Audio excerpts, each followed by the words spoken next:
entrepreneurship versus rose. entrepreneurship versus rose. என்ன யோசிக்கிறீங்க? இது ரெண்டுத்துக்குமான கனெக்ஷன் தான் நம்ம பேச போறோம். ROSC. இந்த ரோஸ் அப்படிங்கிற வேர்டு குழந்தைகளையும் கவரும், இளைஞர்களையும் கவரும், பெண்களை மிகவும் கவரும். ஆனா இதே ரோஸ் entrepreneurship தொழில் முனைவோர்களை கவருது. எப்படின்னா R for readiness, O for openness, S for speciality, E for energetic. இதுதான் entrepreneurshipல இப்போ ட்ரெண்டிங் கான்செப்ட்.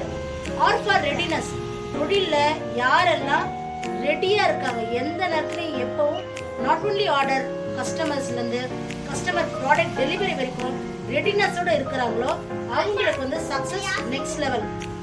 அடுத்தது O for openness. What is the difference between readiness and openness?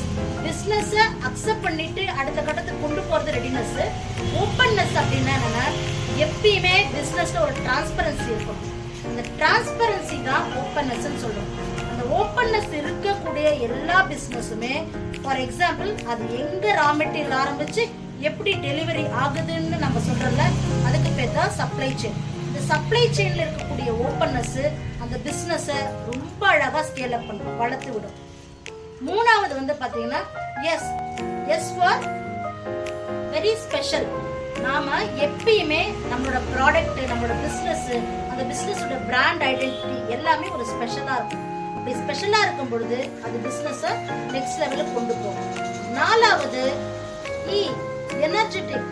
Without energetic any entrepreneurship, any entrepreneur வந்து பாத்தீங்கன்னா அடுத்த லெவலுக்கு போனாங்களான்னு கேட்டீங்கன்னா போகவே முடியாது. ஸோ ரோஸ் அப்படிங்கிற கான்செப்டை, ரோஸுங்கிற ஃப்ளவரை பிஸ்னஸ்க்குள்ள நம்ம எவ்ரிடே கொண்டு வந்துடணும். எப்படி ரெடினஸ்ஸாக இருக்கணும், ஓப்பன்னஸ்ஸாக இருக்கணும், எனர்ஜெட்டிக்காக இருக்கணும். இது எல்லாத்தையும் ஒன்றா ஸ்பெஷல் பர்சனாக ஸ்பெஷாலிட்டியோட நம்ம பிஸ்னஸை கொண்டு போகணும்.